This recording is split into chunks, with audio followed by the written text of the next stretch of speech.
மெய்கீர்த்தில முதல் வரி திருமகள் போல பெருநிலச் செல்வியும் தனக்கே உரிமை பூண்டமை மணக்கோல என ஆரம்பிக்கிறது. திருமகள் எப்படி அவர் கூடவே இருக்கிறாரோ அதே போல பெருநிலச் செல்வி என்னும் நிலமகளும் அவர் பெற அவர் எடுத்த வெற்றிகளை குறிக்கிறது.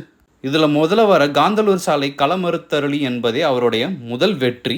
இதற்கப்புறம் கிருஷ்ணா கோதாவரி ஆறுகளுக்கு கீழே இருக்கிற வேங்கை நாடு கீழே சாளுக்கியரிடமிருந்து வெற்றி பெறுகிறார். அதன் பிறகு இன்று இருக்கும் மைசூருக்கு தெற்கே கங்கப்பாடி என்னும் கங்க மன்னர்களிடமிருந்து வெற்றி பெறுகிறார். பின்னர் அவர்களுடைய சிற்றரசர்கள் ஆட்சி புரிகின்ற நுளம்பப்பாடியும் வெற்றி பெறுகிறார். பின்னர் அதே மைசூர் கிட்ட இருக்க நுளம்பப்பாடி என்னும் இடத்தையும் அவர் வெற்றி பெறுகிறார். அதன் பிறகு சேர நாட்டில் இருக்க குடமலை நாடும் கொல்லமும் வெற்றி பெறுகிறார்.